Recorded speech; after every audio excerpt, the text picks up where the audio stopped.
Hey everyone, I'm Tyler Bronski here. I'm with Santiago Nessy of the Bridgeport Bluefish. Now, Santiago, you're the catcher for this team. Not a position everyone always wants to play, not usually sought after. What are some of the things you embrace about catching?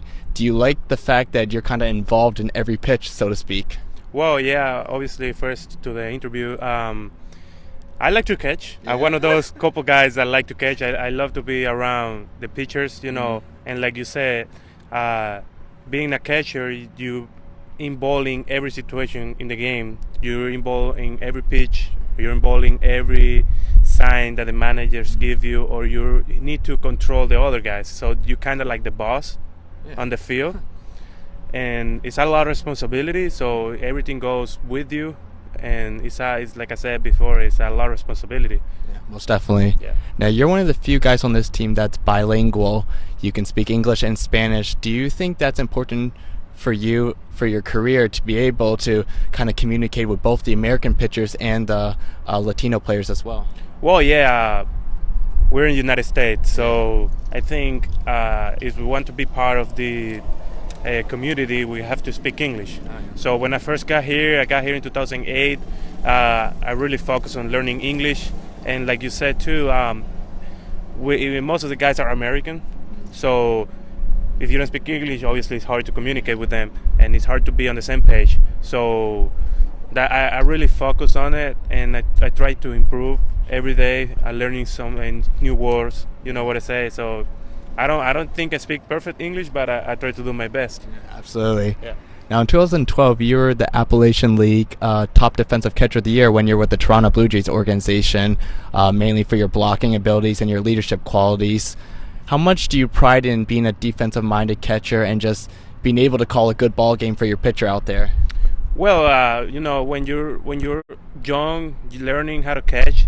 They always try to teach you how you need to separate being a catcher from being a hitter. Yeah. Because, for example, if you're another position, you play third, you're in an outfield, you're missing a bat, you just over there, you kind of have time to think and, get ready for the next at bat. So, and then if you get a fly ball or a ground ball, I mean, that's easy. Yeah. Being a catcher is another situation because you have to control the game.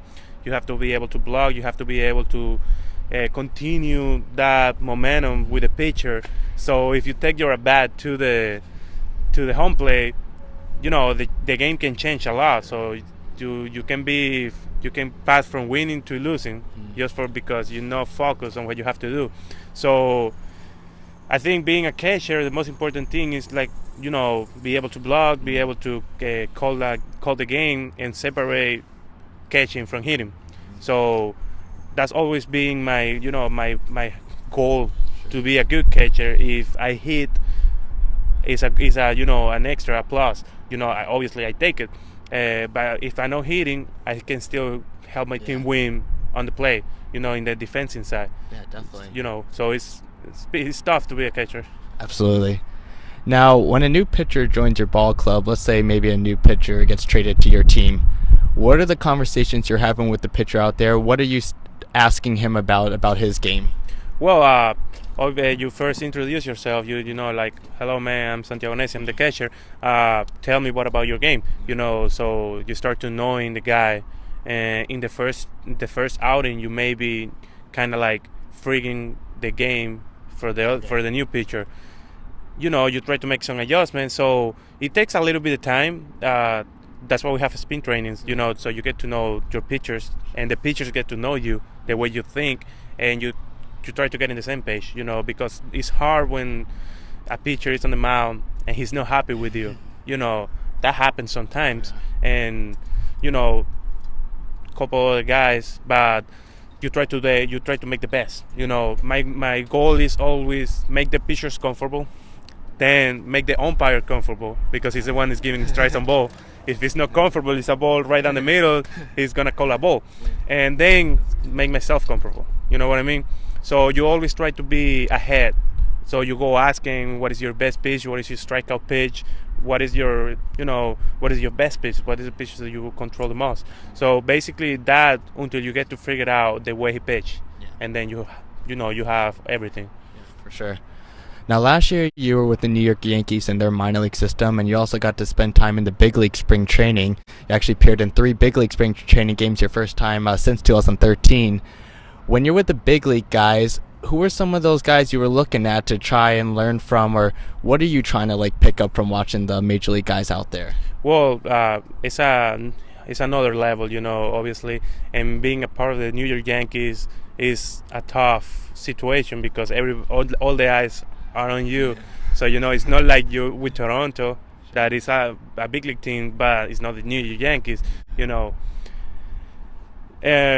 try to learn everything you can. The pitching, I think, is a lot easier to catch because they control everything. And you always try to take a bite. We have Tony Pena, we have Brian McCann, Gary Sanchez, that is the everyday catcher right now with the Yankees. We have a lot of other guys that you're always trying to take advantage. They're actually really nice guys. There are no like, I'm in the big leagues, you can talk to me. No, they're actually really open.